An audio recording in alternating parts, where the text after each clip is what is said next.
It was about 2:30 in the morning, and I was playing some cards with a group of my friends.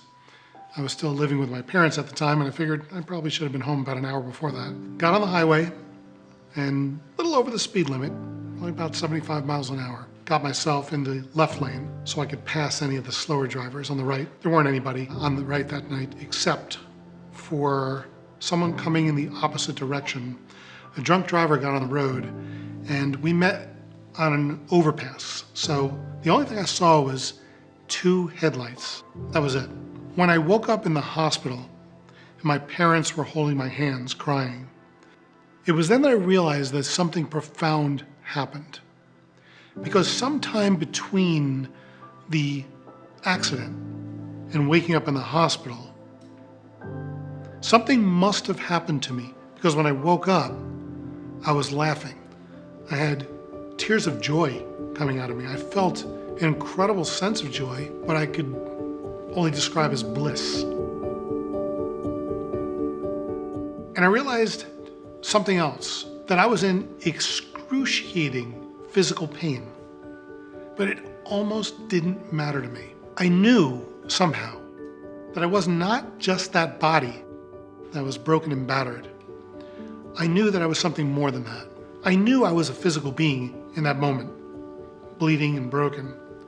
But I also knew that I was something else. I didn't know what it was. That feeling was so powerful, so overwhelming to me, that it carried with me for the rest of my life. So lying there in that emergency room, I knew that I was a physical being, something else, and yet at the same time, just both. I started to ask some questions because I started to have a little bit of guilt about the driver dying and wondering why I was spared, so to speak.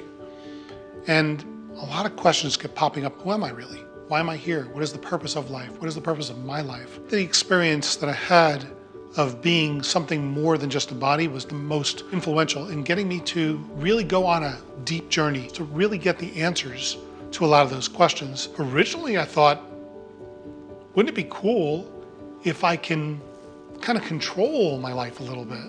So I went for a long period of time doing what I called spiritual centering, which is kind of programming my life. I was able to manifest such amazing things. And then I had another awakening.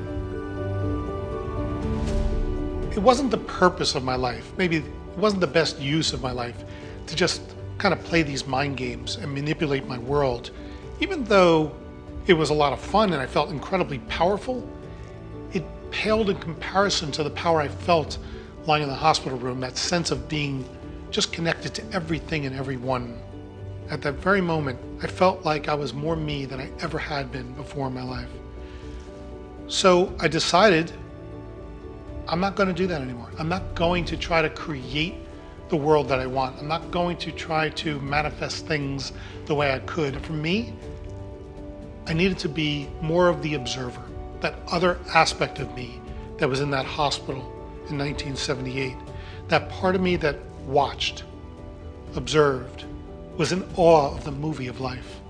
So that's the part of me that continued for the next 20 years, where I was just in total amazement of the discoveries, the things that I revealed to myself, the things that I've learned, deduced. It was an amazing journey. Again, one that I could not have scripted.